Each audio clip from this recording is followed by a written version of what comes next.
ND filters are basically sunglasses for your camera.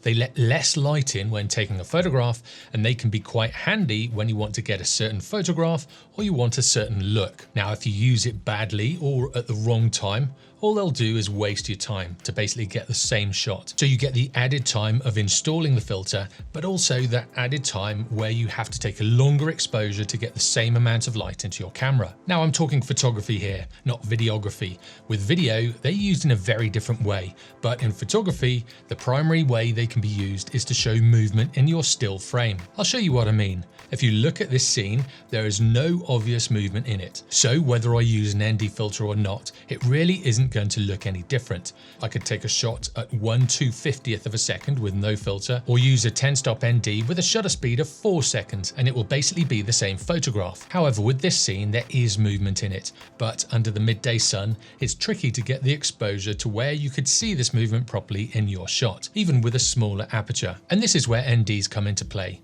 If you put an ND filter on your camera, you can show movement very well. And in playing with the settings, you can get the exact amount of motion blur that you want. Now, there's the opposite to this as well. ND filters, when they are strong enough, can remove all of the movement and can give a sense of stillness, especially with sea states and bodies of water. You do need to have a super long exposure for this, so you probably need a 10-stop or even a 15-stop filter. So primarily, ND filters are used to show movement in your frame, whether it's clouds moving by, cars or traffic blurred, waterfalls or anything like that.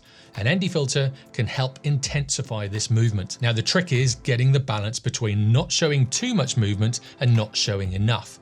Getting a photo with just the right amount of movement is the thing that takes the time, and it takes a lot of learning to get to this stage. If you don't have an ND filter but want to create some shots similar to this, there is a way to do it. So click on this video next where I take you through the process step by step. And if you haven't already, be sure to subscribe for weekly tutorials in photography. I'll see you next time.